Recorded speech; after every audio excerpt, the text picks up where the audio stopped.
یہ اپنے بچوں کو سکھائیے، ہر نماز کے بعد صبح و شام یہ معمول بنائیں۔ اصل وفا اولاد سے یہ ہے، ہم سوچتے ہیں کہ ہمارے مرنے کے بعد وہ کیا کریں گے، آپ یہ کیوں نہیں سوچتے کہ قیامت کے دن وہ کہاں ہوں گے، ہم کہاں ہوں گے؟ پہلے وہ سوچئے۔ رسول اکرم صلی اللہ علیہ وسلم نے فرمایا، من قرأ آیت الکرسی دبر کل صلاة مکتوبہ لم يمنعه من دخول الجنة الا ان يموت۔ خوش نصیب ہے وہ شخص جو شخص فرض نماز کے بعد آیت الکرسی پڑھ لیتا ہے، اس کے اور جنت کے درمیان صرف موت کا پردہ حائل ہے۔ جس دن آنکھیں بند ہوں گی جہنم سے آزاد اور جنت کا مہمان بن جائے گا، اور شیطان سے اس کی حفاظت ہو جائے گی۔ رسول اکرم صلی اللہ علیہ وسلم نے فرمایا تھا، جب وہ سیدنا ابو ہریرہ رضی اللہ تعالی عنہ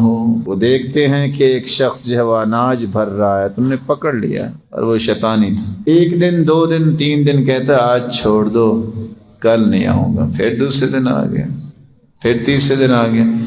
کہا اچھا میں آپ کو ایک بات بتا دیتا ہوں، تم رات کو آیت الکرسی پڑھ لینا، میں صبح تک تیرے قریب نہیں آؤں۔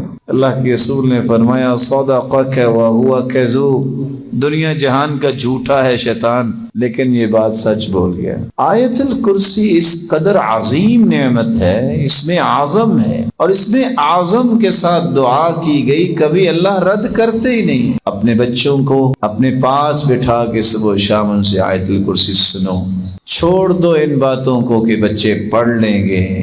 اب بچوں کے پاس ملہیات بہت ہیں، آپ 2 منٹ ذرا اپنی توجہ ہٹا کے دیکھیں وہ کہاں سے کہاں پہنچ چکے ہوتے ہیں، تخیلات میں بھی، تفکرات میں بھی، اور فزیکلی بھی واقعتاً کہاں سے کہاں چلے جاتے۔ ان سے محبت کیجئے، ان سے وفا کیجئے، ان کو نعمت بنائیے۔ یہ کب بنیں گے نعمت؟ جب ان کے بارے میں سوچ بنیں گی کہ اللہ دنیا میں بھی ہمارے کھلونے ہیں تو جنت میں بھی ہمارے ساتھ رکھنا انہیں۔